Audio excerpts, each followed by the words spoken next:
So let's begin this, and to start with, apologies for this snafu. But so let's move forward here. Let me get my. Okay, the meeting is being recorded. Yes. Okay. All right. So thank you all for attending this meeting regarding the Glenwood Inn transaction. There will be a public comment session beginning at 10 a.m.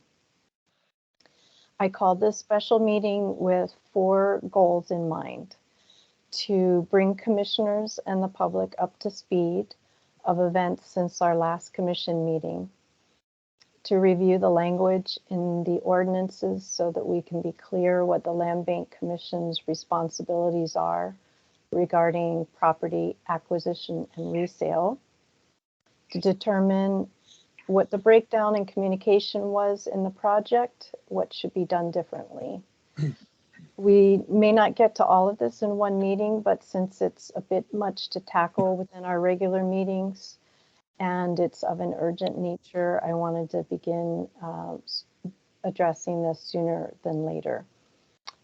First, wanted to mention there's been a slight tweak in the agenda in that we'll be hearing from Angela Anderson, Executive Director of the San Juan Preservation Trust, our partners in the Glenwood North Shore property. On Tuesday, Brian Lincoln and I met with Angela and her team to address improving communications, and we decided that going forward, the Preservation Trust will have a standing time slot at all of our meetings to be able to provide an update on their side of their partner projects. And today, since we're only talking about Glenwood, that's what Angela will be discussing. So with that, here's Angela.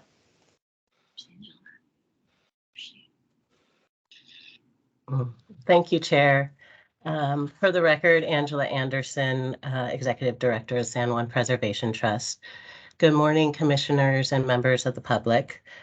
I'm glad to be back in the islands. I returned back to work on Monday, and as the chair mentioned, was able to connect with Land Bank Commission members, staff, as well as our staff to debrief and to become fully up to speed as to what has transacted during my absence this past month.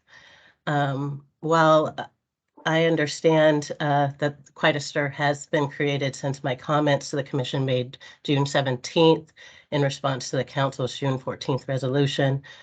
These issues, as this meeting is in place, remain unresolved. But I'm confident that once we're able to meet with all parties involved, that the good faith communications will bring about the clarity needed to move forward. The Preservation Trust is scheduled to meet with the county manager and the deputy prosecuting attorney tomorrow.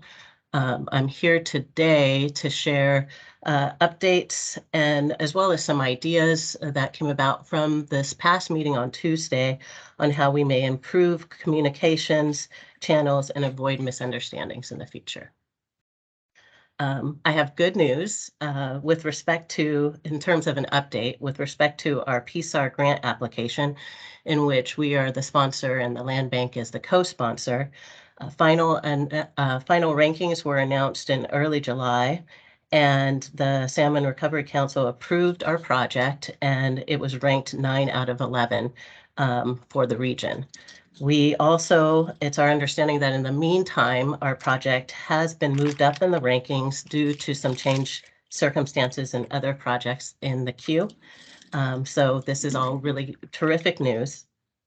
There will be a few more rounds of project approvals, including the final Leadership Council approval of the project list in August, as well as the Salmon Recovery Board meeting in September, in which the project list will need to be approved. So we have a few more rounds, but everything is moving forward and we're very excited to be in this position. So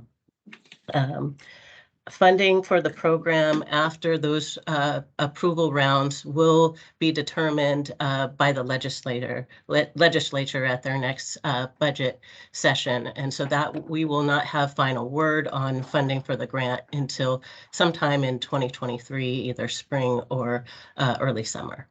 But we will keep our fingers crossed, and so far so good. As was mentioned, a couple staff and leadership from the SJPT met with commissioners and as well as staff on Tuesday. The ideas that were brought and is really playing out today is providing an opportunity for us as a partner on projects to be able to have comment during Land Bank Commission meetings to ensure there's alignment with the understandings of the project and how it's moving forward. Other ideas that were brought forward is bringing back our quarterly meetings with leadership. And so we have a schedule for the next after the next Land Bank Commission meeting, a quarterly meeting with our board and leadership to meet with the Land Bank Commission to again discuss projects that are underway and ensure communications are clear.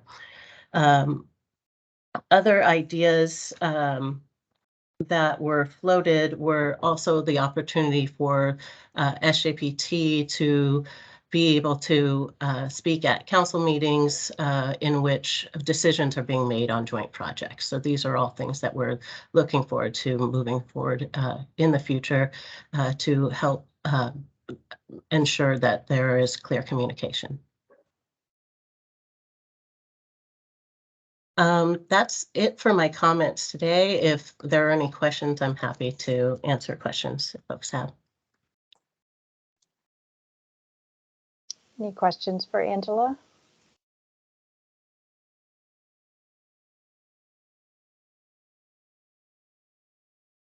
Okay. Great. Thank you, Angela. Thank you. I'm really happy we met and are changing things up a bit and feel sure it's going to smooth everything out moving forward.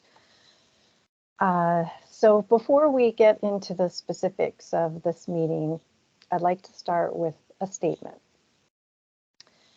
The Citizens Conservation Land Bank, created by voters more than 30 years ago to protect special areas, is one of the many things that make San Juan County unique. In fact, we're the only land bank in Washington state. But just as our island environment is fragile and our country's democracy is fragile, so is the land bank. The creators of the original ordinance knew this and put checks and balances in place with a 7-member appointed commission entrusted with responsible, lawful use of tax collected and a process by which the public can participate in the selection, the use, and stewardship of our conservation lands. We commissioners are volunteers representing the people of San Juan County, doing our very best to follow the land bank mandate and ordinance and make wise decisions to benefit the people of San Juan County. No one is here trying to whip up drama or controversy or create more work for ourselves or anyone else. But if we shrink away from, quote, good trouble, as Representative John Lewis called it, then we are not doing our job. So let's get into some good trouble. In our last meeting, July 15th, the Commission discussed its concerns with the resolution passed by the County Council on June 14th, accepting the deed for the Glenwood Inn property. At issue is the Council's intent, expressed for the first time publicly during that meeting, to retain an additional building right for the purposes of later subdividing the Glenwood Inn property for county worker housing. The Commission's conclusion at the end of the July 15th meeting is that not only would this non-conservation purpose conflict with the plans we've presented to the public for the past year and the agreements and joint applications we have with the Preservation Trust, but, and this is the big one we're going to focus on today, it conflicts with the San Juan County ordinance governing the required processes of the land bank and the state law restricting the use of the land bank tax and proceeds. To be clear, the resolution as written is not illegal. But the resolution expressed an intent. And if that intent is acted upon, that's when we believe the line would be crossed. We sent a letter to council included in today's meeting packet on July 18th, stating our concerns and our specific recommendations to modify the resolution. The letter was delivered before noon Monday, July 18th, in time for the council's meeting on Glenwood the following day, but the letter was not included in the council's meeting packet available to the public, so you might just be seeing this for the first time. And if that were the end of the story, we would not be here today. The council's Glenwood in discussion on July 19th, a transcript of which is included in the meeting packet, was kicked off by a presentation from the deputy prosecuting attorney, and it included the general statement, quote, it certainly is possible for the land bank to buy a larger parcel and then sell off part of that parcel to support conservation on the remaining part of the parcel, unquote. However, there was no context provided to council as a follow-up to that statement, acknowledging the need for the Land Bank Commission to recommend subdividing the property before council could approve that action. More importantly, there was no mention of needing to spell out that contemplated future subdivision in the commission's expenditure and acquisition plan prior to purchasing the property, which would have necessarily included a justification on how that new use would support the conservation values of the property. The importance of this whole process, detailed in the land bank ordinance, is not only for the commission to uphold its responsibilities of making wise decisions on use of land bank funds, but also provide an opportunity for the public to weigh in, as well as bolstering the county's position in the event of an audit or a lawsuit to show that there is not an excise tax collected for one purpose that's later used for something else. It's a CYA paper trail, and we feel circumventing it puts the county at risk. So without this framework acknowledging the commission's required role in this process, the subsequent discussion by the council centered on the county's current legal obligation to the Preservation Trust and whether or not retaining building rights would indeed jeopardize the trust's current grant application. There was no mention of the commission at all during the council members' discussion. At the conclusion of the meeting, council directed county manager and prosecuting attorney's office to meet with the Preservation Trust with no mention of the land bank being included.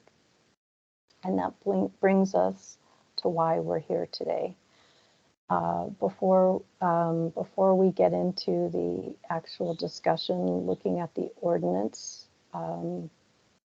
what I'd like to do is go around the room with commissioners and allow each of you to provide a comment regarding your takeaway or concern from the July 19th council discussion on Glenwood Inn, or anything else bubbling at the top surrounding this that you want to get to today. So I'll look for hands raised and call on you. If we have any commissioners wishing to make a comment.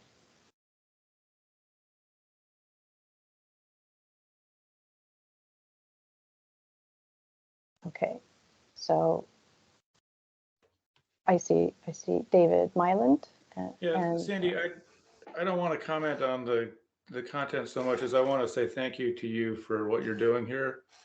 And you've put a ton of work into this, and it's really, really great leadership at a time when we need it. So thank you.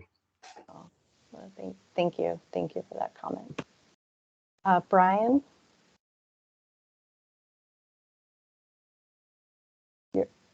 Are you unmuted? Sorry, Sandy, I was muted. Okay.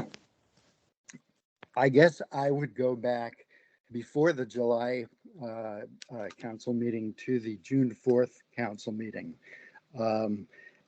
Actually, our June 17th Land Bank Commission, when Angela Anderson appeared and made a statement to us, obviously in some distress, and I would guess most of the other commissioners had no idea why. Angela talked about our partnership. Well, we know we're partners. We've been partners and very successfully for a long time. Had no idea of where this statement was coming from until I went back and watched the tape of the council's June 14th meeting, and I understood then that the council had made this demand for an additional development right that's clearly inconsistent with the land bank's mandate under the state statute and just clearly wrong. And that's how all this started. But the point is that I think my fellow commissioners had no idea what was up with this. So to go back to Sandy's original point, there was miscommunication on this from the get-go. Evidently, some things did not get clearly communicated to the council, and I'm sorry for that. Also, some things did not get communicated to the Land Bank Commission. And so it took us all by surprise. We had no idea of council's idea. I won't call it a plan because it wasn't, but an idea of one council person to reserve a development right for county worker housing. No idea at all. So we couldn't respond to that. We had a public hearing, as Sandy mentioned, on the expenditure and acquisition plan. This was never mentioned at the time, and that would have been the time. We did consider, we recognized the need for housing. We considered a possible partnership with Opal at the time, and Opal opted out of that partnership because they said it wasn't appropriate for them. So that was the time for this idea to become more than an idea, to become a plan from the council. However, there was no plan, and the idea was never communicated to us. So I think we should go back to the get-go and focus on looking at better communication in the future, drop the demand for an additional development right, which is inappropriate and contrary to the statute and the county's ordinance, and try again another time. Okay. Thank you. Thank you, Brian. Miles, I know you had your hand up next, but I'm going to call on Krista. Krista is calling in from a boat somewhere floating around, and just in case she were to lose her connection, I want to make sure she has the opportunity to speak. So go ahead, Krista. Thank you so much. I'm actually on terra firma, but the boat's behind me. So I have two things I'd like to say. Comments about that meeting, I guess our meeting and the council meeting.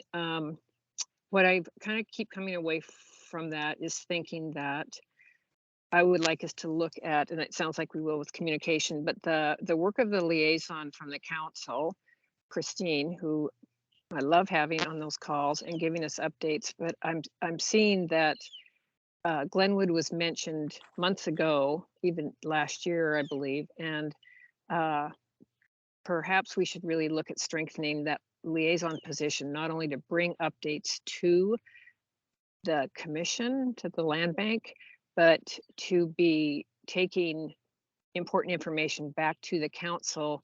I think we may have learned of interest in Glenwood last year if that was something that our liaison could have shared with us, or at least gone back to council and said they're looking at Glenwood.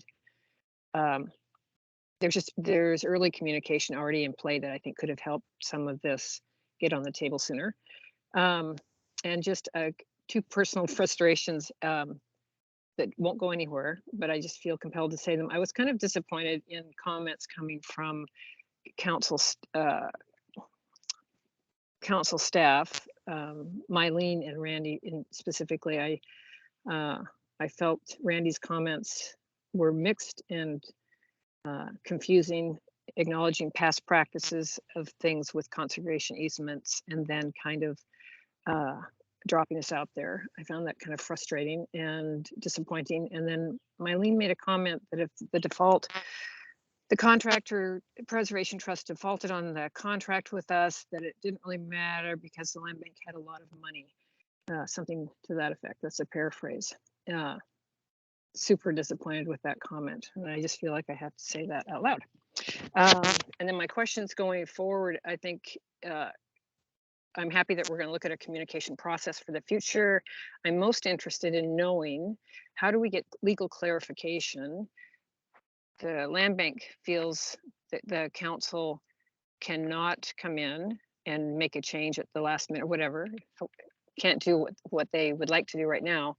And the council feels that they can. So how do we get some clarification on that legal aspect? That's what I'm wondering. Because I don't think county legal can represent both parties. We've talked about that. And that's all I have. Thanks. Good. Miles. Yeah, thanks. Well, I just want to reiterate what Dave said about Sandy doing a lot of heavy lifting here. So I really appreciate it. I think it would be much more difficult to proceed in an organized way without that. So I appreciate that. And I guess my thought reacting to the transcript from the June 19th meeting with the council is that there seemed to be a lot of questions that the three council members had directed towards their legal counsel, Amy Vera. And I'm not sure that what she stated was in agreement with the land bank's view, especially from what Doug had commented. And I feel like the confusion is continuing in a way that would be resolved if all three parties, the San Juan Preservation Trust, the land bank, and the county council sat down together and talked about it. I think that everyone's trying to figure out what's going on, and talking about it one-on-one in small groups or with third parties is not the most expedient way to solve that confusion.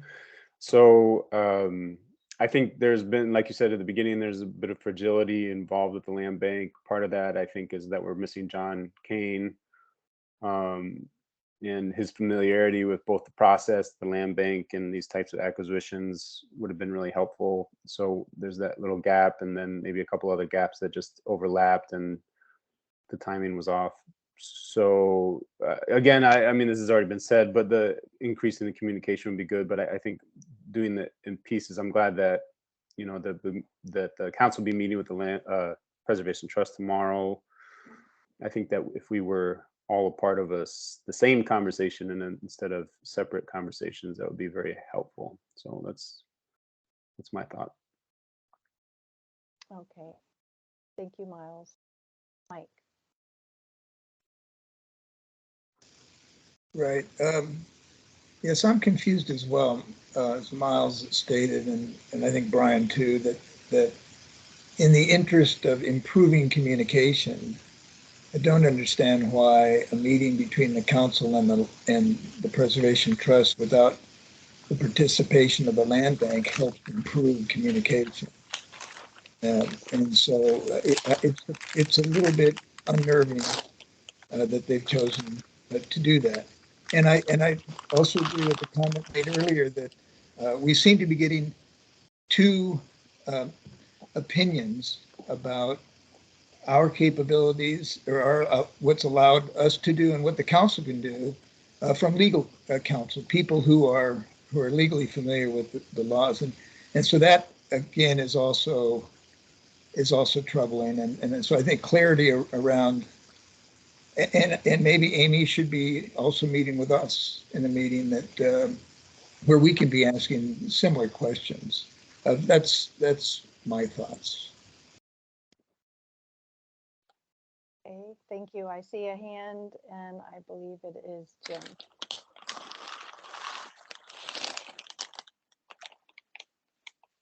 Can you, Aaron, could you, or Jim, could you get in front of the camera some way, or Aaron, move it? Okay. Yes. Okay, can you hear me? Move it over a little bit more, Aaron. Can you hear me? Yeah, now we can hear you pretty good.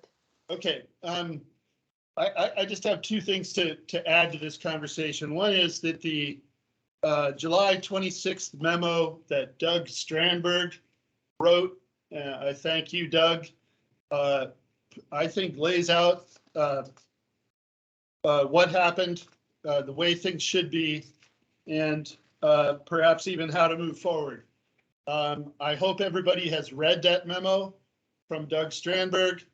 And the other thing I have to say is that I think it's, I was in the council meeting on July 19th, and I was astounded actually that there is a meeting between the Preservation Trust and council without land bank involvement. I think that's wholly inappropriate regarding this project. And I'm going to stand by that. Thank you. Thank you, Doug. I mean, Jim. All right, so we've heard from all commissioners one round, and Brian, I see your hand up. Is that for an additional comment? Yeah. Okay. Sandy, thank you. I'd just like to say one more thing. There's a lot of heat around this issue. And for me, I just like to express the reason that I feel very strongly about this. And it goes back to what the chair said in her introductory comments. She mentioned that this is the only land bank, the only public land bank in the state of Washington. And in fact, it's one of the few in the country. I was involved 40 years ago in the first public land bank in the country on Nantucket. To me, the land bank is a sacred trust, really. And it's one of the things that makes this county unique and really great. The fact that the good folks of San Juan County have approved and twice approved REIT funding, public funding for the preservation of open space that's so important to all of us. I want to see the county succeed. I agree that we very much need housing, and the good people of this county also approved 2 years ago a 0.5% REIT for housing. I'm glad that that's being used, and I think it should be used for purposes like the one that we're talking about. But going back, I think that the land bank is a sacred trust, and it makes me proud to be a part of this community, a part of the county, and a part of the Land Bank Commission. And that's why I feel so strongly about this and want it to succeed for all of us.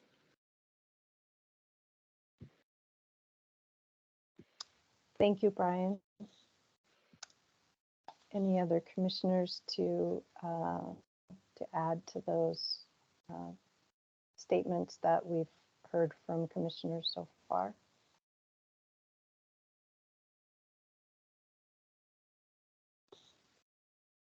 Okay, I'll make a few comments. One is to the position of county liaison. I think that Christine has done an excellent job so far as liaison to the county. And what I suspect here is not that Christine didn't do her job, but that in fact, this particular issue is or was not a priority for the council in the beginning, or maybe really up until the end. And therefore, that to me is a reasonable explanation of why we didn't hear anything about it, because I think well, we can hear from Christine at a future date about what the council's priorities are, but I just wanted to let everyone know not to assume that the council liaison didn't do her job, but that perhaps that priority was not actually there. So, all right, let's see, couple of other things that I wanted to say.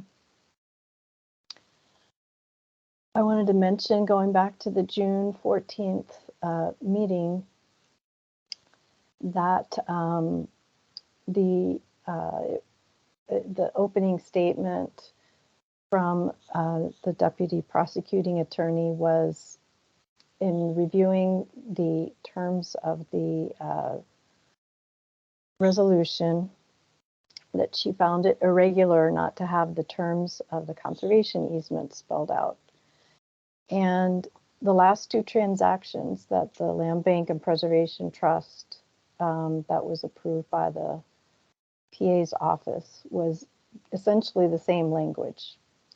Their reason being is, not only does it take time to develop the conservation easement, and in this case, the window is very short, 30 days between waiver of feasibility period and closing. And there's a lot that goes into an easement. It's not just drafting a document. It's surveying and reviewing all the resources of the property. So not only does it take time to develop the conservation easement, but the terms are not spelled out because the land bank's purpose and the preservation trust's purpose is to conserve the property. The idea of developing the property or subdividing and reselling it for development is completely contrary to both missions. This is so obvious that there has been no reason to spell anything out in our project proposals or a cooperative agreement that speaks to future development rights on the property, because that's not what either of us are about. So I don't think that the documents that have been put forth to date were lacking.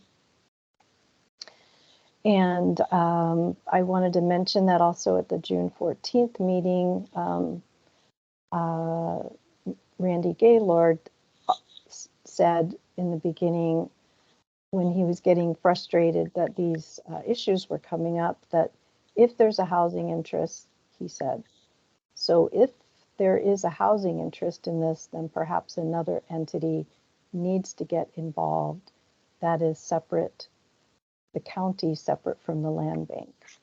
Things should be locked down before you advance to approval. I'm concerned that there's so many loose ends on this from what I've heard, and you've not had the public able to comment about this, because what the public knew at the time is very different from what you're being presented with right now. So that's an important part of the process, is the public participation. And again, this was the land bank came about due to citizen action, and the ordinance came about with the checks and balances, and part of that includes public participation. So we're doing that. The last thing I want to mention is that this conversation we're having really it transcends the Glenwood Inn transaction completely, in that right now it appears that the county is focused on negotiating with the Preservation Trust, this idea of development rights. But supposing there was no Preservation Trust or a conservation easement in question, or a cooperative agreement, what we have here is a fundamental difference of opinion in what the purpose of the county's conservation REIT is for, and the process required. So I go back to, I'm not sure which commissioner made the comment about legal counsel, but I followed up after the July 19th meeting, when I was preparing for this meeting, and I sent an email to our deputy prosecuting attorney and followed up with a phone call. And in it, I just asked for clarification. I had reviewed the tape and the transcript, and not all the context was provided there. I knew the direction, what I believed the takeaway was from that presentation based on how the council moved forward, but I was not clear, absolutely clear, what the prosecuting attorney's opinion is of this question of the ability for a council to make this change for a non-conservation purpose at that time in the process. And not knowing how, I've since been a little educated on attorneys very often not wanting to speak on in general terms. She was not willing to share with me any opinion specific to the Glenwood Inn property without there being a legal case in front of her. And I understand that position. And I think we maybe should invite her to a meeting here to talk with us, because I posed the general question, what if? And she was not willing to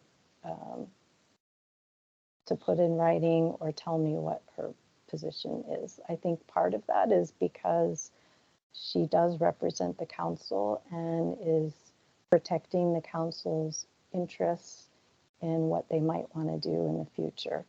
So between the July 19th meeting, that subsequent phone call, and some things that I have heard about since then, I really am in angst over this and feel that the county might be heading in a direction, or wanting to head in a direction that the commission, and I believe many members of the public, would not agree with.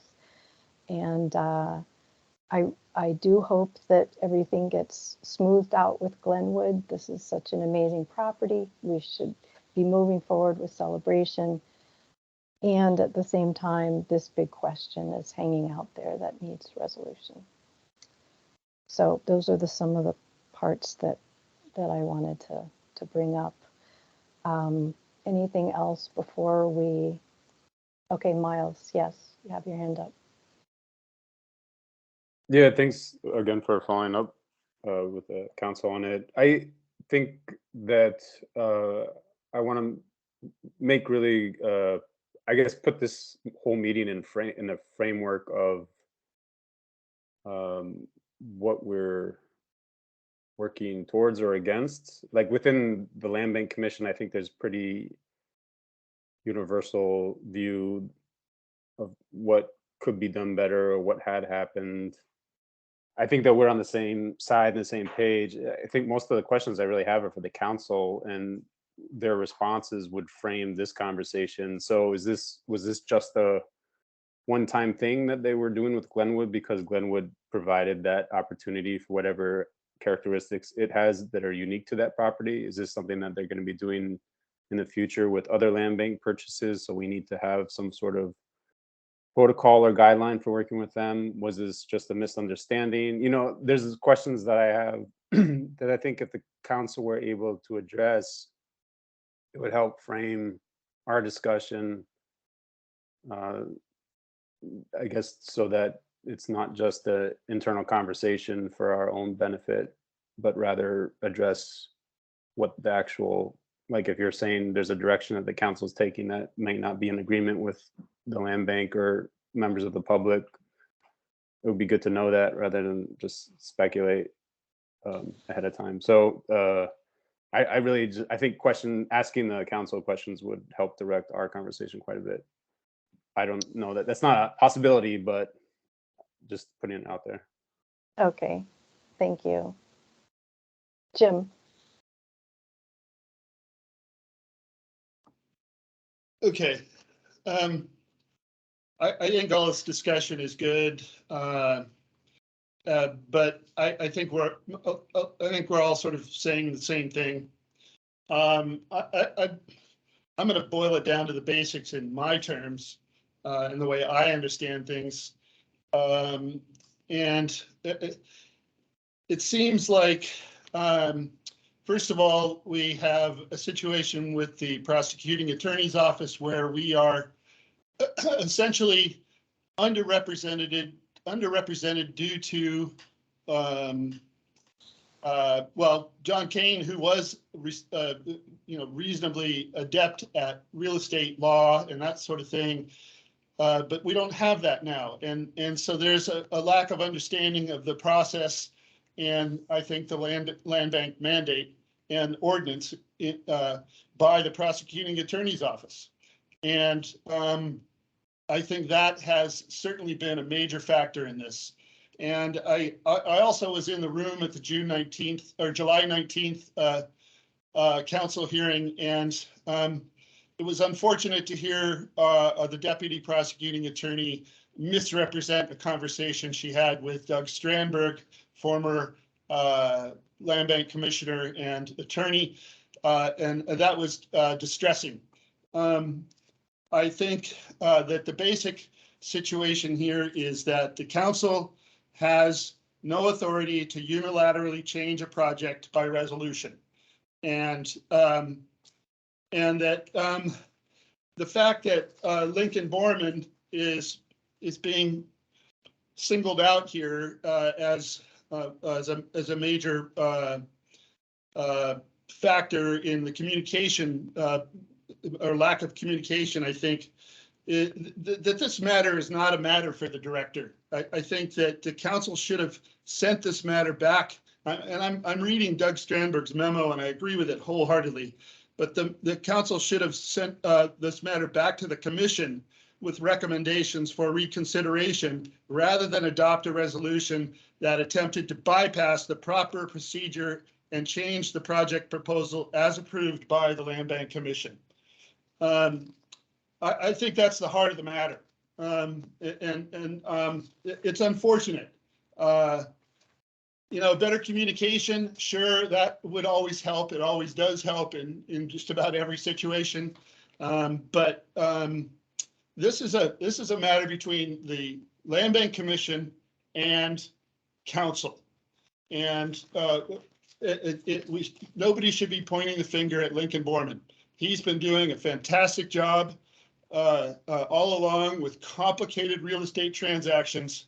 And my hat is off to Lincoln Borman for his work with the land bank, and I hope it continues. I think the other matter that is critical is that the liaison from council needs to, I think, maybe better understand the fact that that is a two-way communication thing rather than having us just learn things that council's doing. I think there needs to be more of her communication back to council as to what the Land Bank Commission is doing. And I don't think that that's necessarily happening. And then lastly, I'm going to state this, and it may be controversial, but I have been trying to have phone conversations with our council member liaison, as well as with Mike Thomas, and I'm not getting any calls back. And that's distressing to me as a land bank commissioner, and it's distressing to me as a member of the public in San Juan County. Because I am a constituent. And I think if we're all talking about trying to be better communicators, that needs to go two ways. So there you have it. That's my maybe a little too straightforward opinion, but there you go. All right, thank you. Thank you, Jim. Mike? Yes, Sandy, could you clarify your comments on your communication with counsel, legal counsel for the county? In essence, what I thought I heard you say was something to the effect that you were getting a little kind of stonewalled. They weren't really willing to answer your questions and have a communication with you. If you could clarify that for me, please. Yes, certainly will find my notes on that so that I don't go off script here. Give me just a moment. Yeah, and I guess the reason for my question is I too read Doug's letter and I found it very clear, very specific, very factual. And I didn't find get quite the same feeling reading the deposition from the meeting with the council that our PA had. And the question I had, therefore, is because I don't think Doug acted as our counsel. He acted as a citizen with intimate knowledge of this thing. And I wonder if this is a legal question, are they able to do what they think they can do, or and we have two conflicting opinions right now. Who represents us, or who can we turn to for independent legal advice if we're not getting support from the PA? And we are an independent organization that's been formed by the citizens of this, and we have legal status. I'm just curious as where we can get our advice, our legal advice, if we don't get support from the PA. So that was the reason I brought up your clarification. I had initially asked for a written statement of clarification that I could bring back to the commission, because I think there was some confusion after the statement. And she wasn't willing to do that. She did mention possibly coming to speak with us, so maybe that's something that we could put on a future agenda. As far as the particular situation, when we were just talking about Glenwood, she wasn't willing to expound on that unless there was a legal case in front of her. And so, and from what I understand, some attorneys, or often attorneys, that's what they, that would be their go-to answer. So then I posed a hypothetical question. I said, let's just talk in general.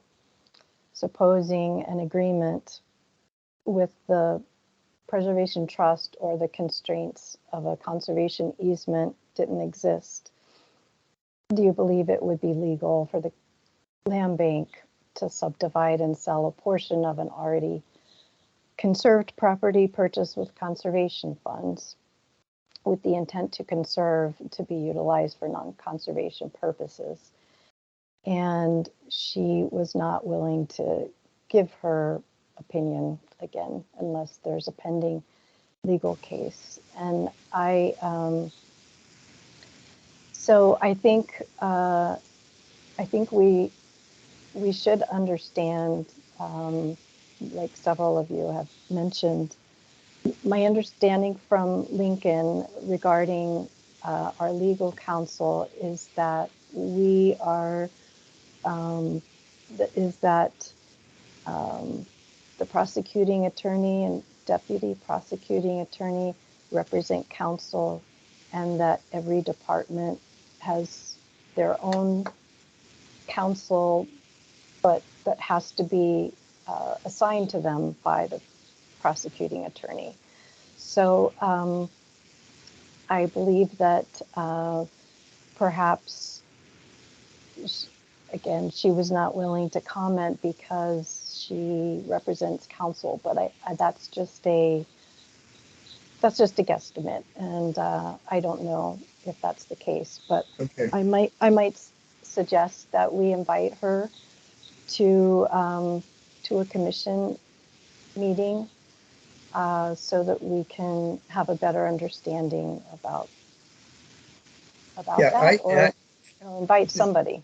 Okay, Sandy, so that's good clarification for me. Company counsel in business, company counsel represents the company. And if she doesn't represent the council's groups like us, then Randy, and supposedly there's supposed to be a legal liaison, somebody assigned to us. She's apparently not that person, because if she were, she would be answering our questions. She's the council's person. And it seems to me that we should have Randy designate a legal counsel. They ought to come, a legal counsel for us. They ought to come to our meeting. And we'll let Randy's group kind of sort out the legal issues between the people representing council and the people representing us. And I would love to have, if we were well prepared, I'd love to have a meeting, have them attend our next meeting. And particularly, all of the information is available. They could be well prepared to discuss with us why they come to a different conclusion than Doug did. Okay, so to be clear, who would you be in favor of having come to our meeting? You Well, talked about who represents us. It's John Kane, and I understand that he's coming back online. So clearly, we need to have a conversation and a meeting with him. But what you're saying is to bring in the council's representative to. No, I wasn't saying that. I was Okay. saying, as of right now, I think at the last meeting I asked about council and or liaison with the PA's office, and apparently we had one, and it's John, I guess, and he was on leave or something, but he's back. So he would be the person who I would think we should have come meet with us first. I don't think we need to be negotiating with council's counsel or talking to council's counsel. We need to talk to our own. Yeah. We need to have someone who's representing our interests and concludes, in a way that we know how legally we should be going forward. Because it's distressing that council's counsel said some of the things they said, and I'm not a lawyer, so I'm not you know, she may be fine and correct, but more importantly, is unwilling to talk to us, is unwilling to respond to questions about about the paperwork, about the agreements that have been in place. So I would just caveat that that was one phone call I had with her. Okay. We Okay. haven't invited her to come speak and she's refused or anything like Right. that. At But it that sends time, up a flag for me. It sends up a flag that if she's not willing to answer your questions about it, why isn't she? And this idea that there has to be some lawsuit before she'll do it is crazy. And that's not. Lawyers do more than go to court. I mean, they basically give legal advice. And it would be interesting to, you know, give her Doug's letter and say, would you please come prepared to discuss that? Among other things.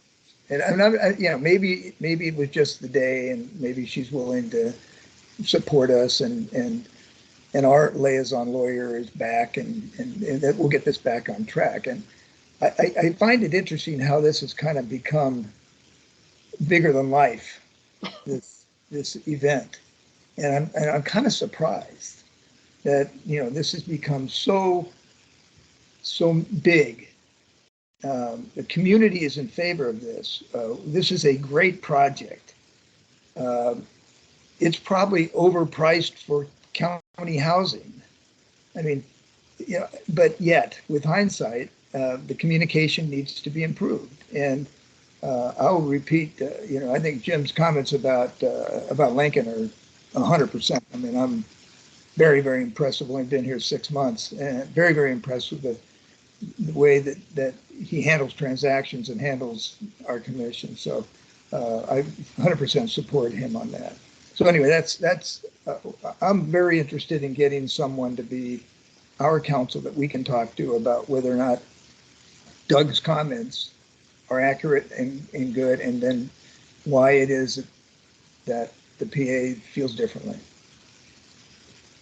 okay, I'm adding that to an action item if everyone agrees with that, to invite John Keane to speak with us at an upcoming meeting.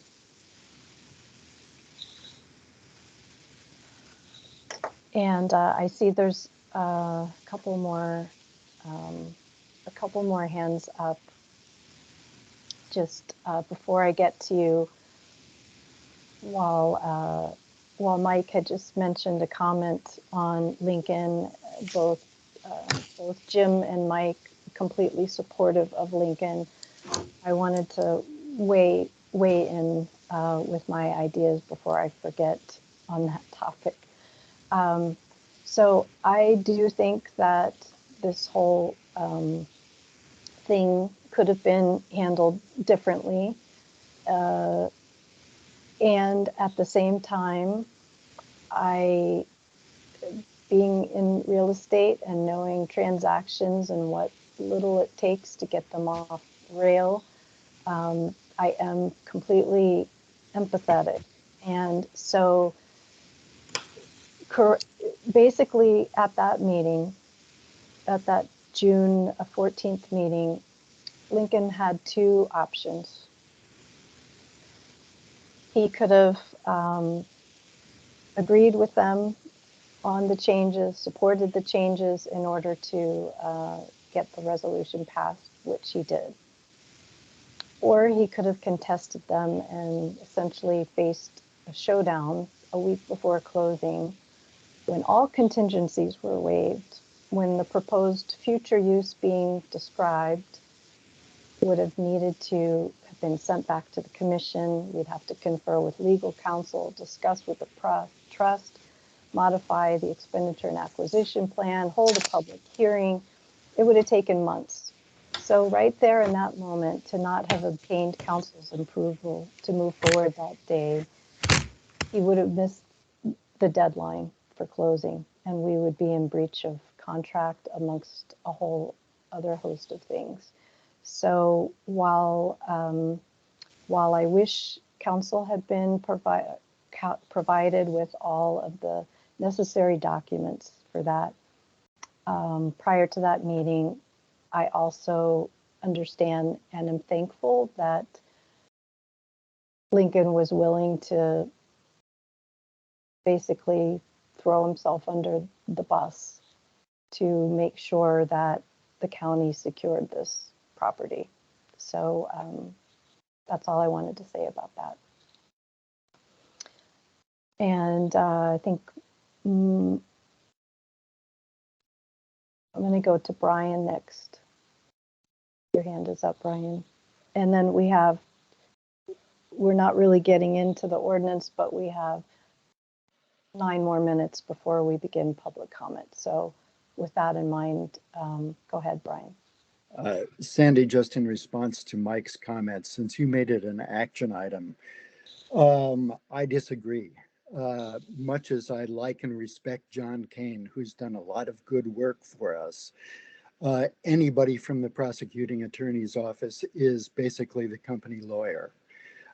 And I wouldn't expect one attorney from the prosecuting attorney's office to represent the land bank against another person from that office representing counsel. I don't think that that works. And in my opinion, this doesn't really need much legal interpretation. The statute and the ordinance are there in black and white, and I think everybody in the audience who has read it probably understands it very clearly. Okay, good point there.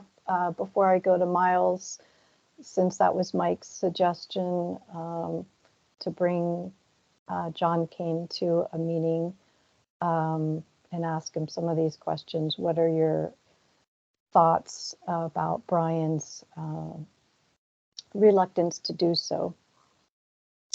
Well, I understand Brian's comment. I think it's logical that Mr. Kane would potentially represent counsel's view instead of our view, which then leads me to think that we should be hiring an attorney. And I do agree with Brian. I mean, to me, this is the problem. I look at the documents, our founding documents, et cetera. It's rather clear what can and can't be done. And yet it seems like counsel is looking for legal ways to move around it. They've gotten, I mean, it's surprising to me. And so I would be happy with deferring hiring or having counsel to represent us, but I wouldn't be willing not to have them come visit with us at our meeting. I think that's important. We should be able to ask some questions directly. And again, I think in responding to Doug's letter would be very helpful.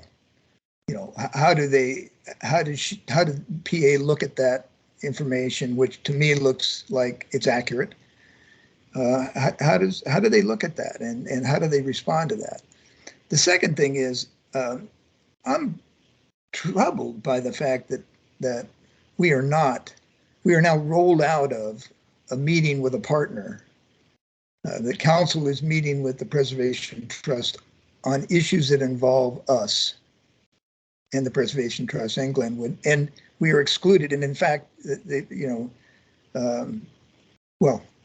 were it looked like at the end of their meeting, it was very specific that, you know, who's going to be our agent. And it was Thomas, and that was that. There was no discussion about whether or not Sandy or Lincoln should be in that meeting as well, particularly Lincoln. So I'm really questioning that. And I think Christine would be somebody we should talk to about that. She is our liaison. And, you know, would it be better if we were there as well with that improved communications? So that's it. Thank you. Jim, you have your hand up. Miles, your hand is down, so I'll go with Jim. I agree wholeheartedly with Mike Pickett, Commissioner. I mean, and I think that the fact that the prosecuting attorney's office is representing counsel and then supposed to represent us, I think is a clear conflict of interest. in addition to the fact that there's a lack of real estate law knowledge within the prosecuting attorney's office. We used to pay a I don't know what it was called, a retainer or something like that to. Contract work. It was contract work. We used to pay the prosecuting attorney's office for that service. And that was then ruled improper by the state auditor. And so I think, the bottom line, that may be a reason why we're underrepresented. And therefore, I think we need to have outside counsel. We can't be in the same boat with the company lawyer. I think that's pretty clear. And I also agree with Mike Pickett about the fact, and I've said this already earlier once, if not twice, that I think it's incredibly inappropriate for this meeting to be happening tomorrow with the trust and Mike Thomas and Amy Vera. I think without us being there, it's simply unconscionable. And I was in the council chambers when that decision was made. If I had been allowed to, I would have stood up and said something, but there was no opportunity for anybody to say anything there. I was flabbergasted, gobsmacked, disillusioned with government when that happened. And, that's, I don't come into that situation very often. And I just can't believe that that's not a major topic of discussion here, that we're not involved in that meeting. I really, really do. And I think we need outside counsel. We need to be properly represented by an attorney that understands the complicated transactions that take place that we're involved in. That's really what it's the bottom line for me. Okay, thank you. So Brian and Miles, I just want to ask, so I blew by our break. The intention was to take a break before we sit down to public comments. So I'm just going to ask, do you have anything substantially different to add to this conversation? And if you do so very quickly so that we have an ability to take a short break. And My Sandy, hand I'd is like to still make a up. comment. Sandy, I don't have anything. Okay, thank you. Miles, do you have anything different to add than what we've already talked about? No, other than that, the conversation, I don't understand why there isn't a direct conversation between us and Okay. the three council members. So that's it.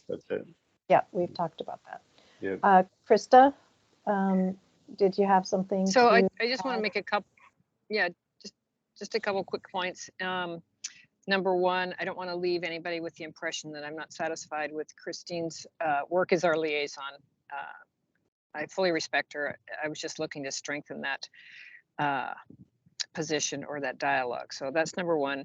To what I think it was Mike that said, he's surprised it's a big deal. Everything's kind of surprising, but I think it is a big deal because of the precedent, the possible precedent that's being set.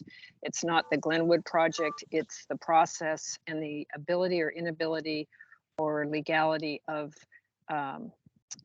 agreements and projects being changed in what appears to be out of the ordinance's order of things. So that to me is a big deal just for the future. I would like to have John Kane come and visit with us. I do trust his judgment and he will tell us whether or not he can or can't help us. But he's always been very clear thinking and has a good understanding of what the land bank does. And so if there is any possibility to have him give us some guidance without getting him in trouble with his higher ups, that would be greatly appreciated. And in regards to this meeting tomorrow, I'm not comfortable with it either. If it's a meeting of the council with the trust to get clarification on their grant and what they submitted and what they're trying to do and maybe their fundraising, If it's informational, I think that's probably okay, but if it's, the goal is to negotiate with them in any fashion, then I think we need to be at the table for that. And that's all I have. Okay, thank you. Clearly, we have a lot more material on this subject to go over, like some steps that were missed that we need to make sure don't happen again. And we'll have to discuss that at a future meeting. But for now, I'd like to just give us a 4-minute break and come back at 10:05, and we'll start public comments at that time.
Okay, it's 10:05. Trying to see if we've got all commissioners back, include in.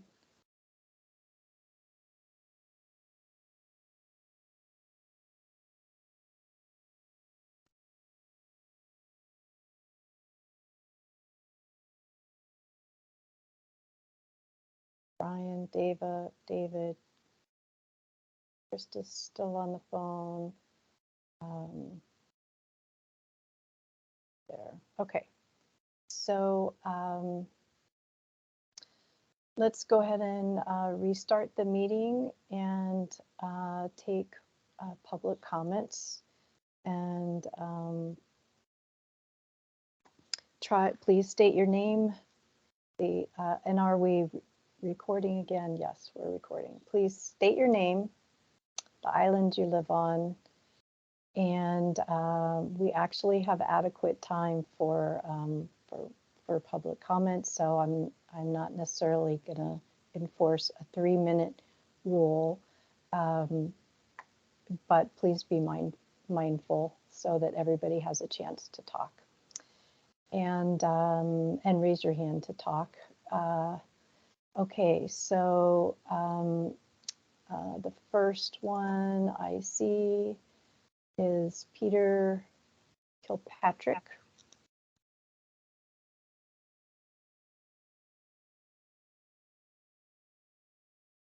There I am. Hi, I'm Pete Kilpatrick from San Juan Island, a trustee of the San Juan Preservation Trust and member of the San Juan County Planning Commission. And I think I can speak for the Preservation Trust in terms of all of us that have spent time at. Hold on.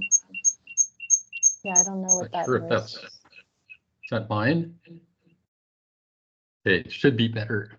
Yeah, thank you. Yeah, all of us who have spent time at Glenwood Inn are passionate about the need to preserve it. We've been in celebration mode in terms of closing. It's really a special place, both the shoreline and the upland timberlands. So I definitely recognize the pressure, the need to identify lands for county housing, for housing in general, but this is not the place. Just a reminder that our comp plan really directs that we concentrate growth.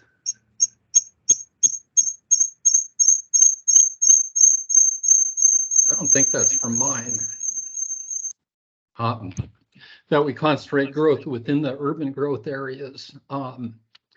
And so I'm kind of surprised that this discussion got as far as it has. So yeah, in terms of the county looking for places for housing, for potential county housing, I know there's plenty of room within Friday Harbor's urban growth areas. So I hope that this discussion kind of moves on to talking about improving communications and not a search for land for housing. Thank you. Okay. Thank you, Peter. Erin has her hand raised. Is there someone in the room who would like to speak? Go ahead. Yes, Hi, Judy. Sandy. Judy Cumming, can you hear me? Yes. I'll be brief. Judy Cumming, San Juan Island. I've been a land bank supporter since its inception in 1990, following a vote of the citizens of San Juan County. I had the privilege of being on the land bank staff from 2007 until I retired in early 2021. Since my retirement, I've remained an active volunteer with Mount Grant gate openings and have attended the Land Bank Commission meetings remotely as a member of the public.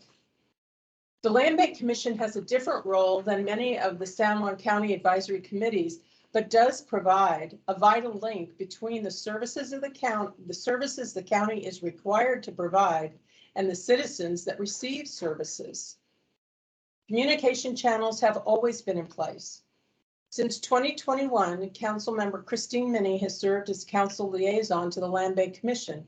She has attended commission meetings, received reports, budgets, and project descriptions from the staff and commission, and brought pertinent information from the council to the commission.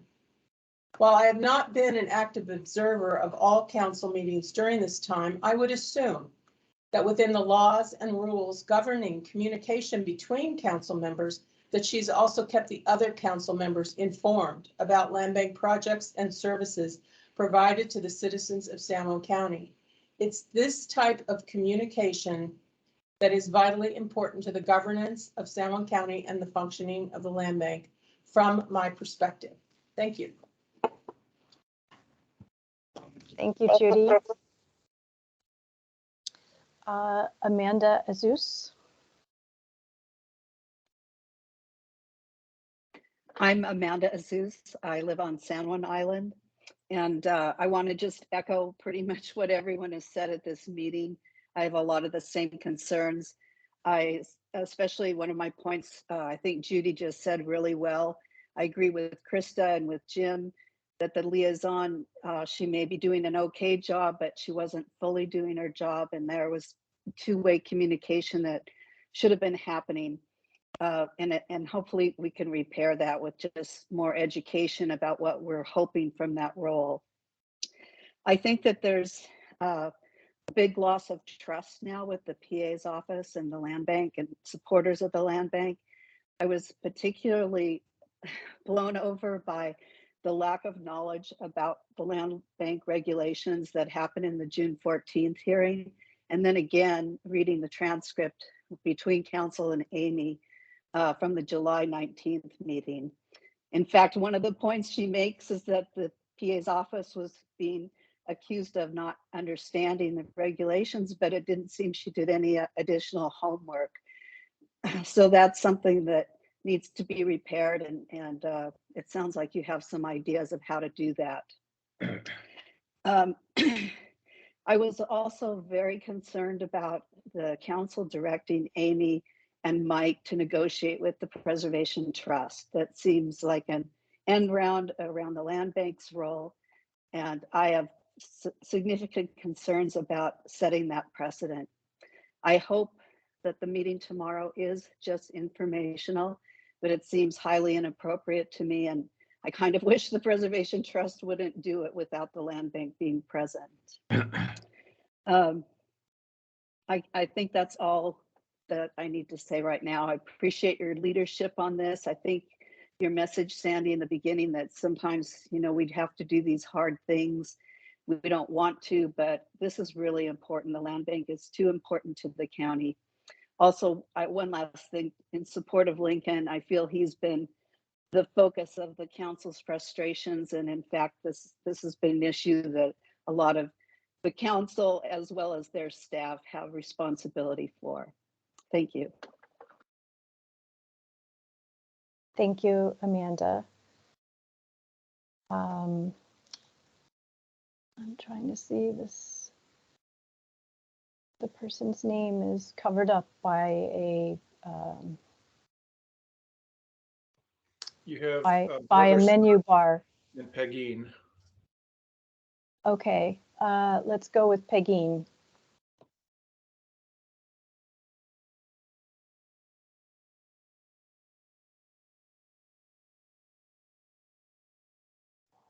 Hello. I had a little delay getting unmuted. Thank you for allowing me to comment. I'm from Orcas Island. First, I would like to say I feel that the land bank has responded so gracefully to a very clumsy situation. I wish so much that the news outlets in the county would re-educate the public about the land bank.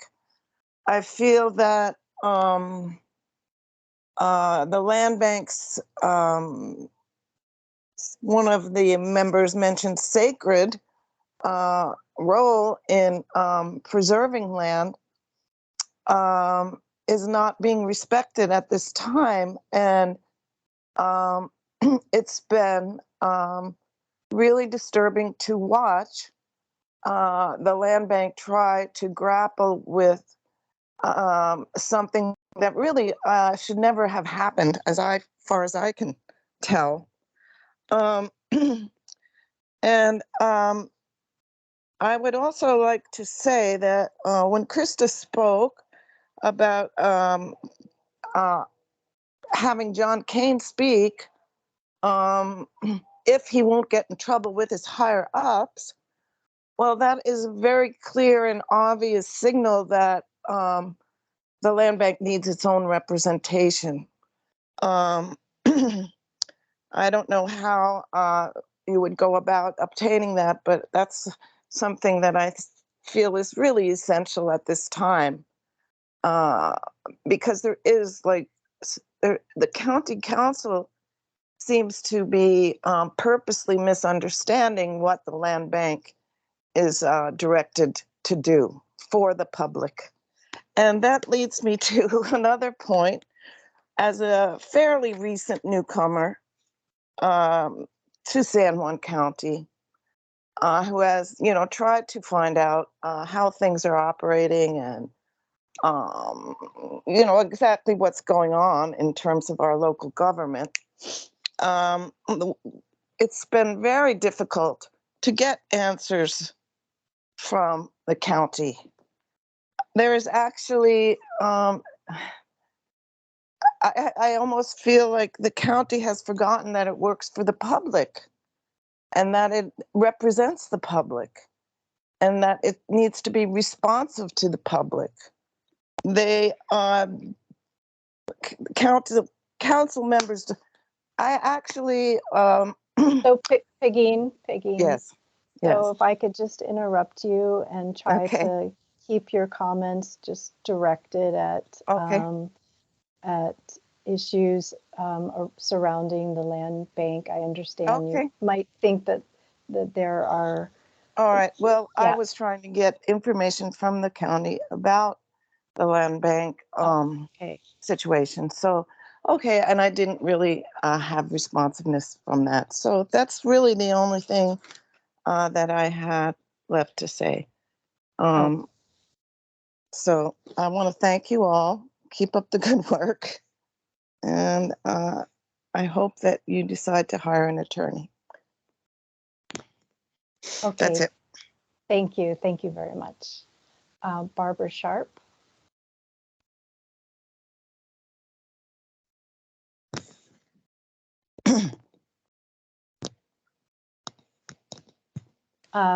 You're muted. Okay. Is that okay now? Yes. Okay.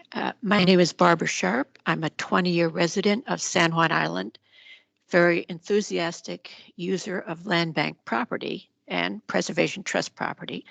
And I want to thank you all for your hard work, both the commission and Lincoln and his staff. I'm a veteran of several fiduciary boards like you, and it's a lot of work, and I commend you for it. One of my concerns is that the prosecuting attorney's office is not just the hired gun for the council.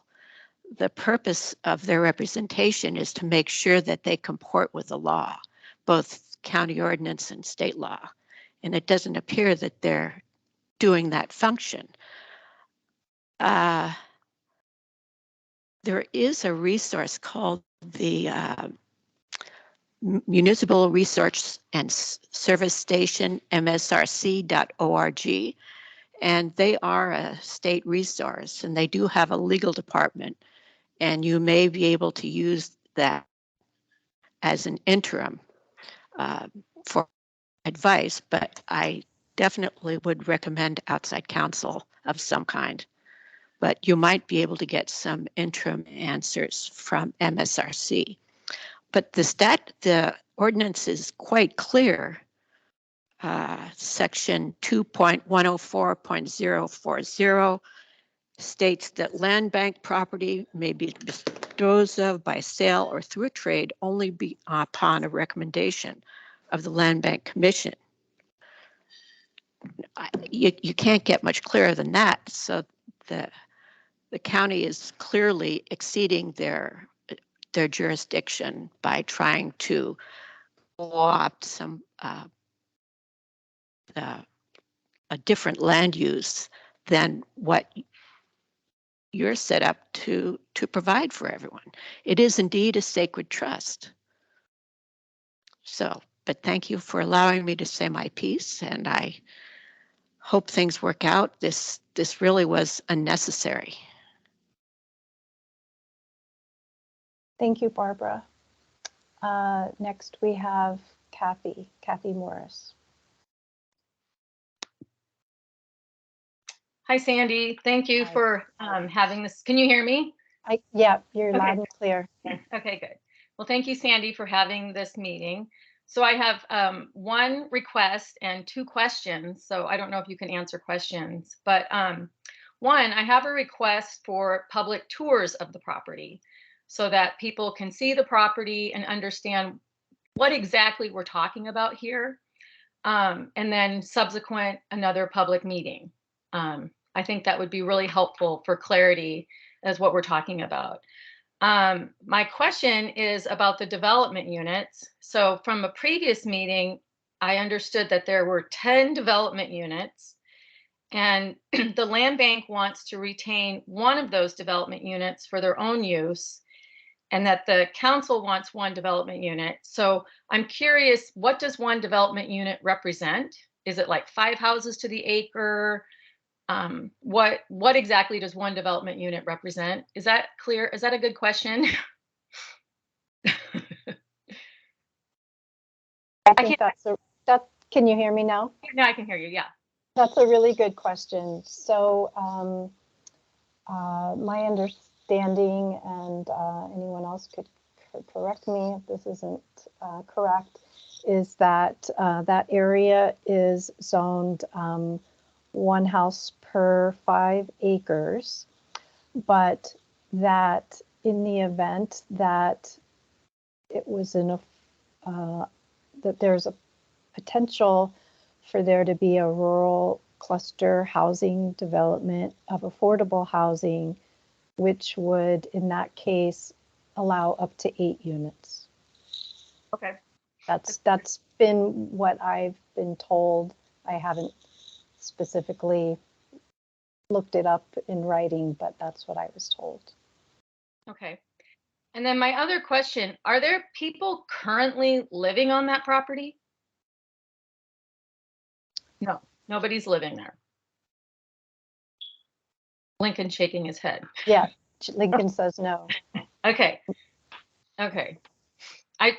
Great. Okay. Thank you.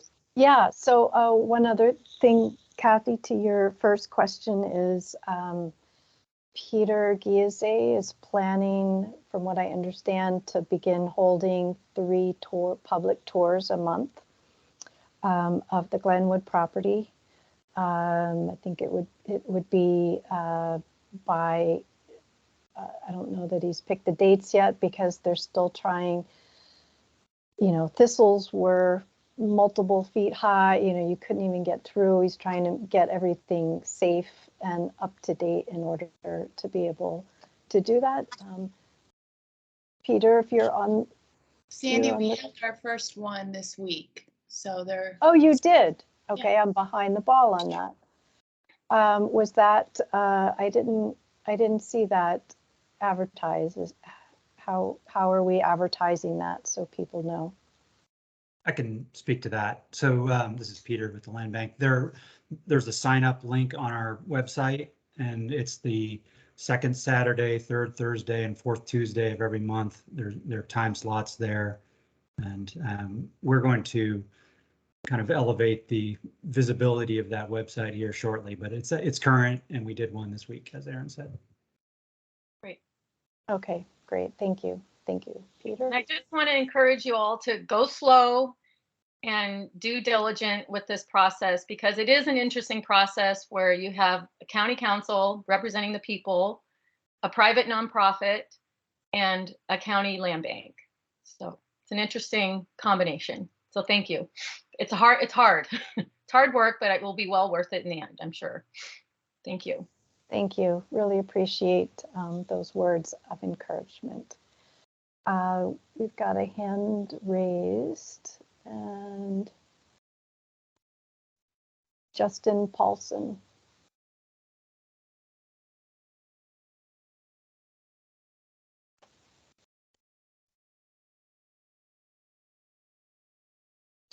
Justin, if you're speaking, you're muted. Sorry, Sandy. Hopefully I'm coming through now. Yes, very good. All right. First, Sandy, I'd like to thank you for holding this meeting and structuring it the way that you did. I think listening to the commissioners speak before having public comment is vital. Really helps us to understand what's going through your guys' heads. I'd like to make 2 points. The first point being, I think it would be worthwhile for the public to understand how this property came for sale and the process by which it hit the market. It's a fairly unusual set of circumstances by which property was sold. And I know that you all were very much in a reactionary position to a timeline which no one else had control of. And so I think the public may be missing that point, that this was an estate process. This was not a for-profit, necessarily real estate transaction. And I know the timeline you guys were on was not dictated by you, but dictated by an attorney who was representing someone who was no longer with us. So helping the public understand that would be huge. To the crux of what you guys are dealing with council, as a member of the public, I'd like to fully support the land bank being a piece of a puzzle that is used as a potential tool for housing. And I think you guys did that. I think you made an attempt at that with this process. You reached out to Opal, and who was probably the most viable entity to get engaged in that process, and they chose to pass. I owned property about 2 lots down from this property, and I can tell you that you're never going to develop that property without some kind of significant water infrastructure change. There is no water in that area. It is one of the worst water locations in all of Orcas Island. So going forward, I would really encourage the land bank not to disengage from the housing process. But I would encourage council to engage with the land bank. And if they believe that the acquisition of properties can serve both a housing and a conservation need, then let's set that as a goal in further acquisitions. I don't think the two are mutually exclusive. And I do think that housing and conservation can go together. And just like the Preservation Trust injecting funds to assist in this process, I believe there is a housing interest that can also inject funds into further acquisitions down the road that can support both missions. So again, thank you all for your hard work, and I wish you the best of luck moving forward with this one. Thank you, Justin, for those comments. And before we go to the next comment, just wanted to point out that actually our very last transaction was in collaboration with the Lopez Community Land Trust and the Preservation Trust, and it was a win-win for everybody, where part of the property was carved out as a preservation area, and a separate area was, or separate parcel. I don't have the details, actually. I'm getting a little confused, and I knew it, but I'm very sleep deprived over this. That's my excuse. Anyways, so yes, we hear your comment, and we are interested. We have expressed interest and made efforts, and we'll continue to do so. As far as seeing how we can work together to achieve housing needs in the county where it makes sense for us. So thank you for that, Justin. Okay, Guard Street. I'm not sure who that is. Guard Street, yes. Hi, yes, my name is Jamie Rackley. I I live on Guard Street, and I've been a part-time resident for about 20 years. I want to ask a simple question. Does Mike Thomas have the ability to fire land bank staff?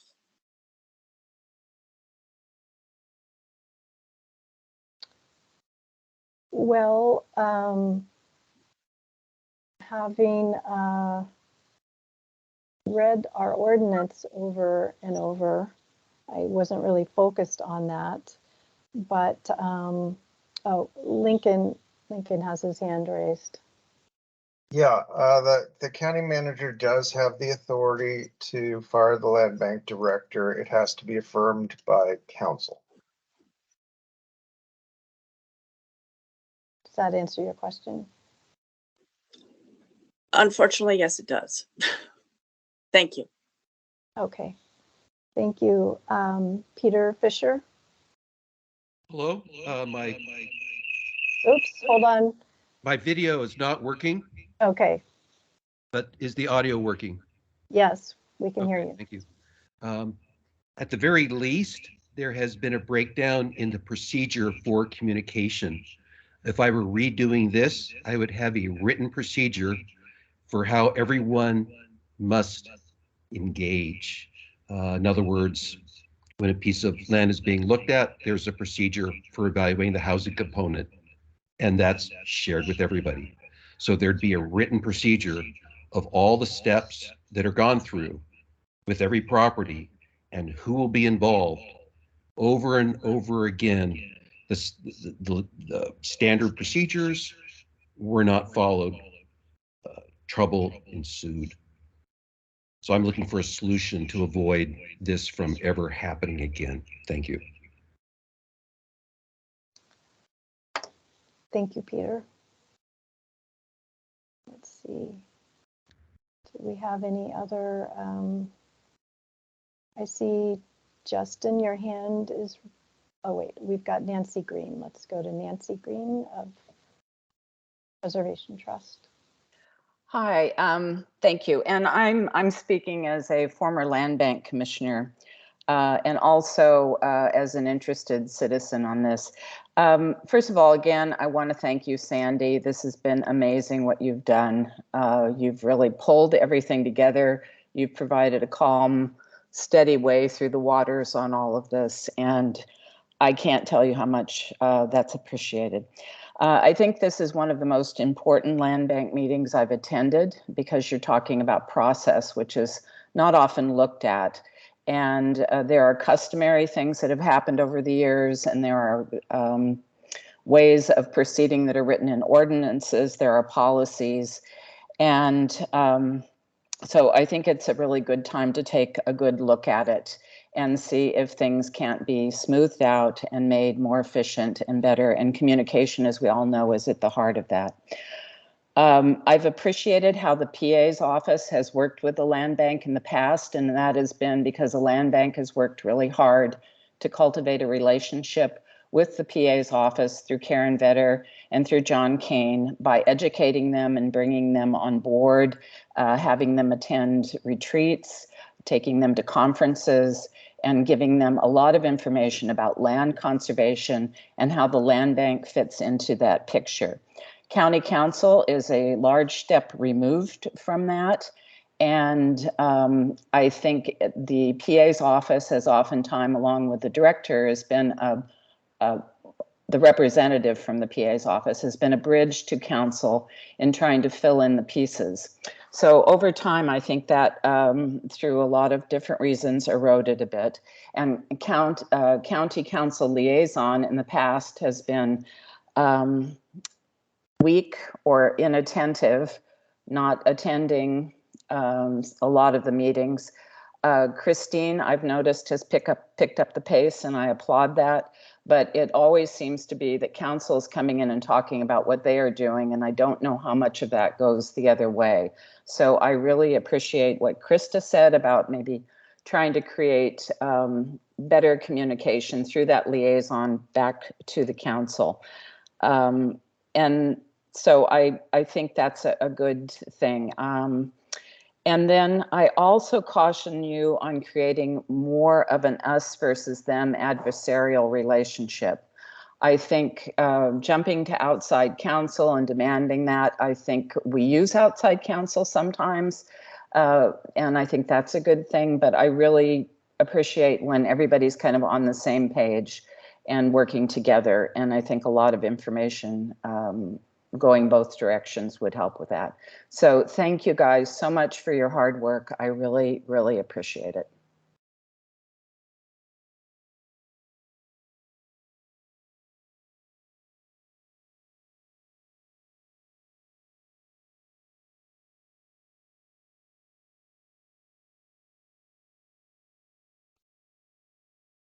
You're muted, Sandy.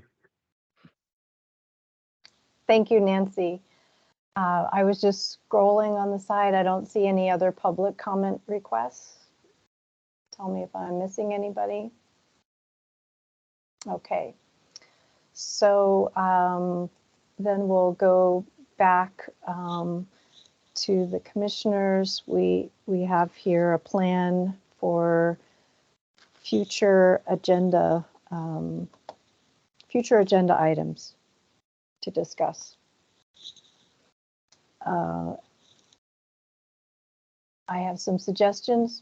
Mike, you go ahead.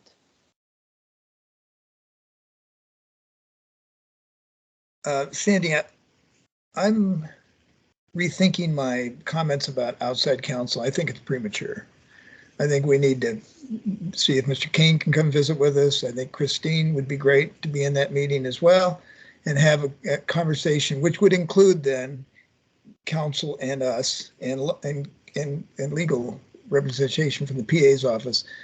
And I think that goes forward in giving Christine facts and comments that we gather in this meeting that she can take back to council. I think it improves communication if she's there.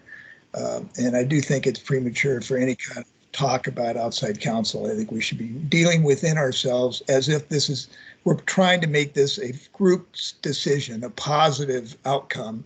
And I'd be reluctant to create and I think Brian might have said this earlier, I'd be reluctant at this point to create any kind of, do anything that would take that attitude away, that approach that we're trying to solve these problems. Thanks, Mike. Miles? Reading the transcript from July 19th meeting with council and their questioning of Amy leads me to think that we don't need outside counsel, but county council needs another legal voice besides Amy Vera, not to discredit her, but there's a lot of discrepancies between what she's saying and what Doug Strandberg wrote. He's also a lawyer that is familiar with these issues, and so that there's a difference between those two, and county council doesn't seem to be motivated at the moment, or didn't at least show any particular interest in considering alternative legal opinions.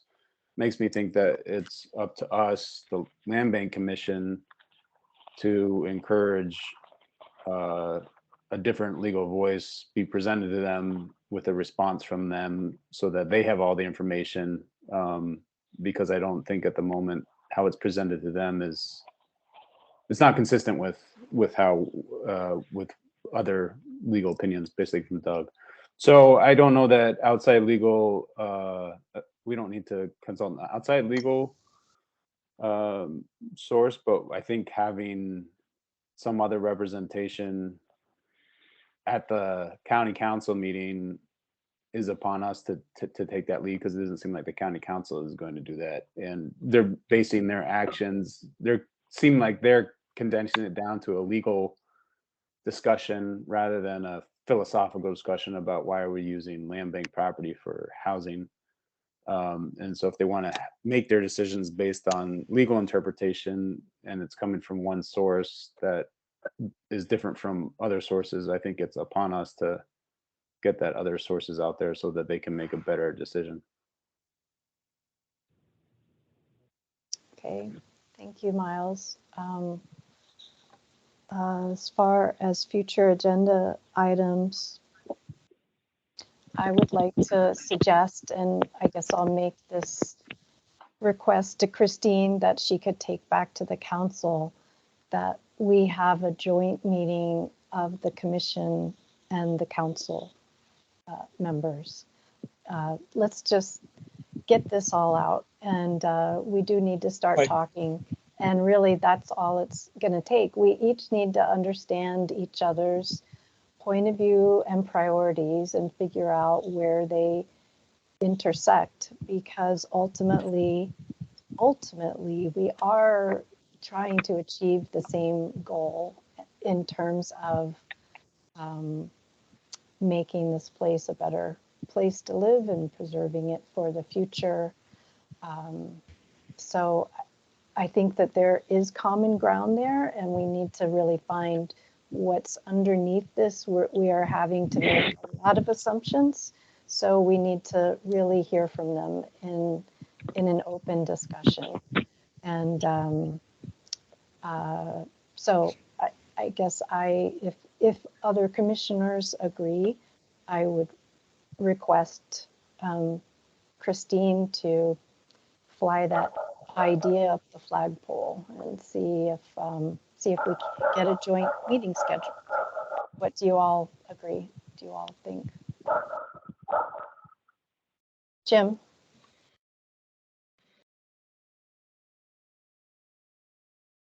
Hi, thank you. I would love to see that meeting happen. And I thank Nancy Green for her comments, but I'm going to disagree with a couple of them, and one is the outside counsel notion. But the second one is that if we want to solve this and have it not be an us versus them situation, which is unfortunate that that's kind of the way it is right now. But if we want to move away from an us versus them situation, I think, we're willing to come to the table. The question is, are they willing to come to the table? I think that,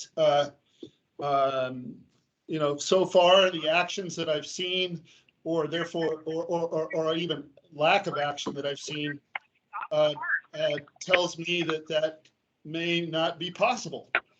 I think that the fact that I haven't received a call back from Christine Minnie or Mike Thomas, the fact that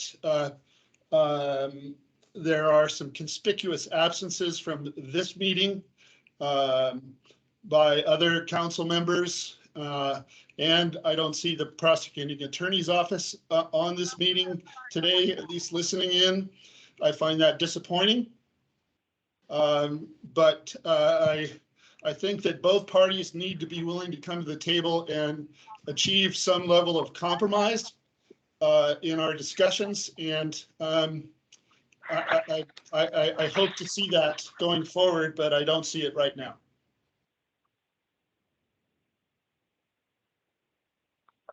Okay, Brian.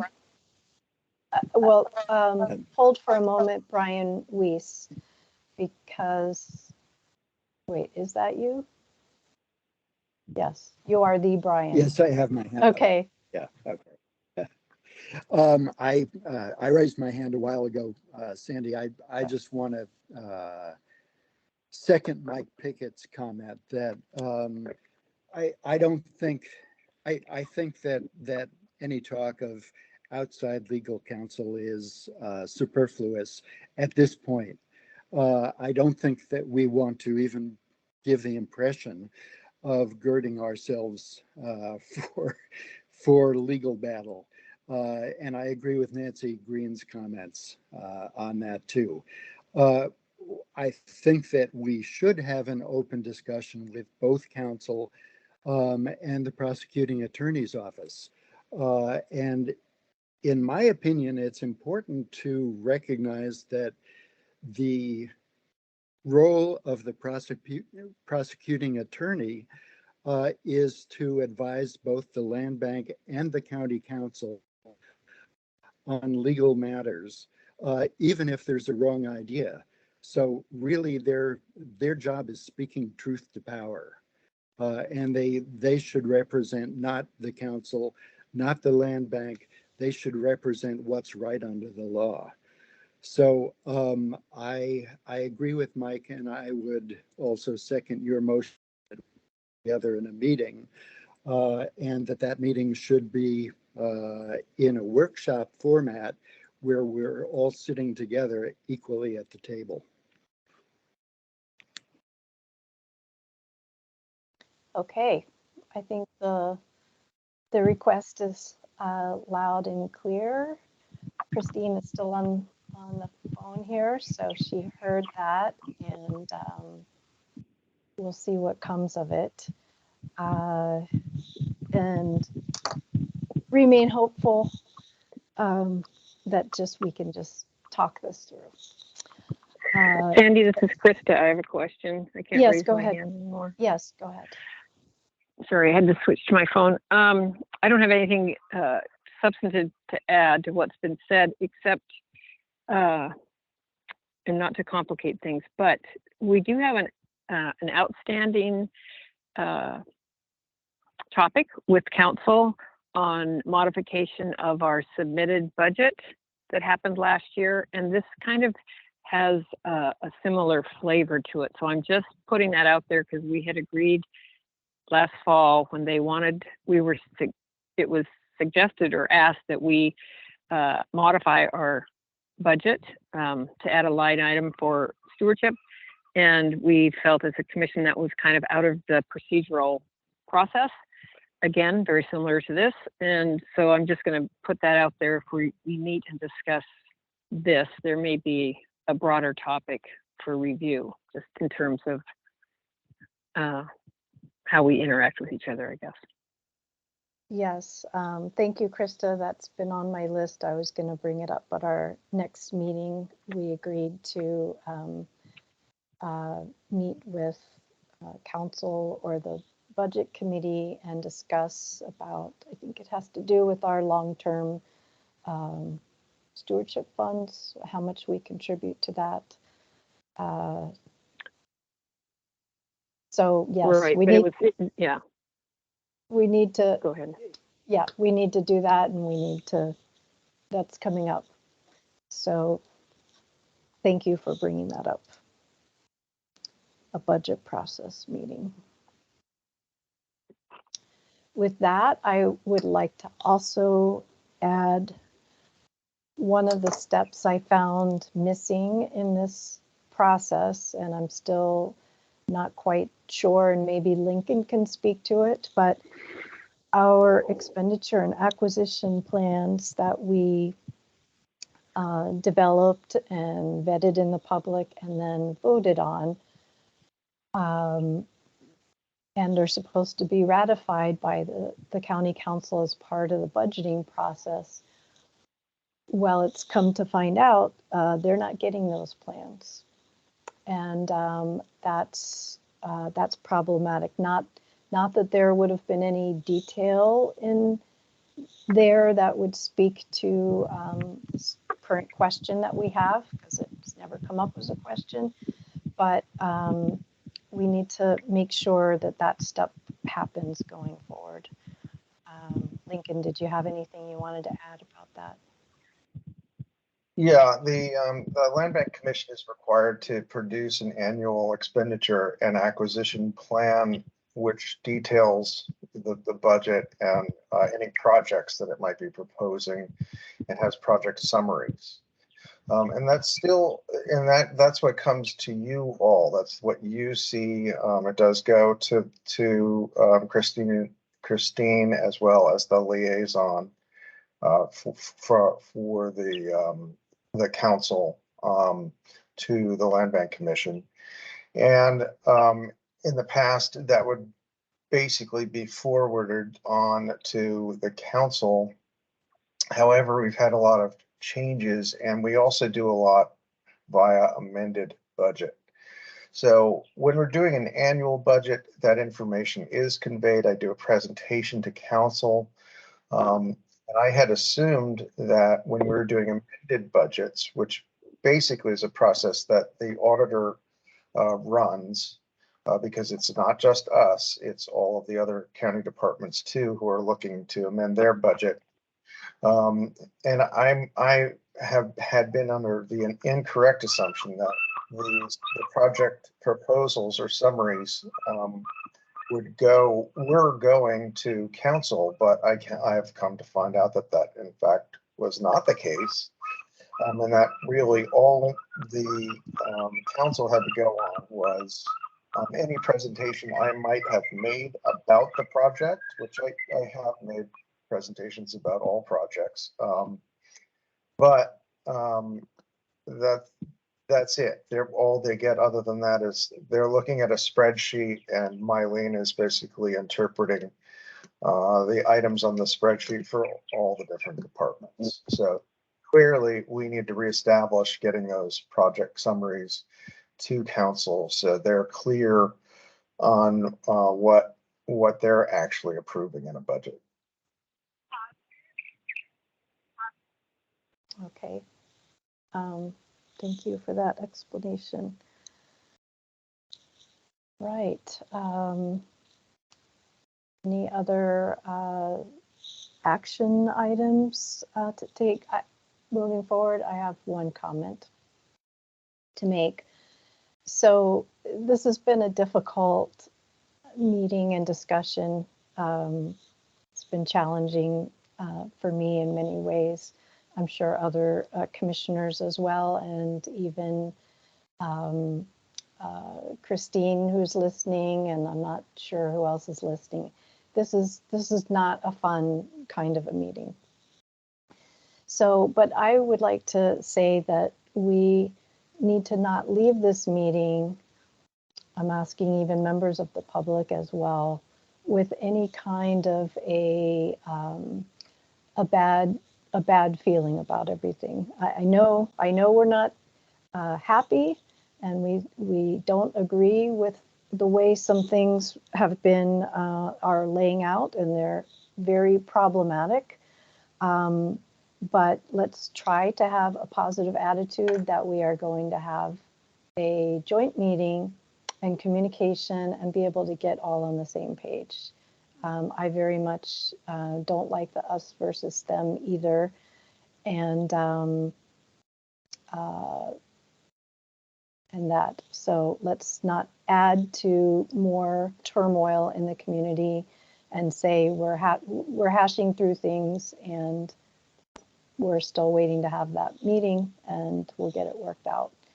So I just feel like we should leave here with a positive feeling in some way. All right, any other comments before we conclude the meeting?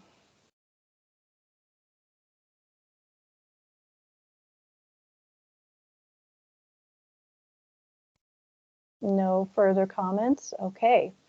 Then our next meeting will be August 19th. And until then, see you then. Or have a good time. Have a good summer, whatever. Okay, that's the end. Thanks, Sandy. All right. That's the end. Thank you. That's the end. We're concluded. I want to say thank you to the community too for your participation and support. Thanks. Good point. Thank you, Brian.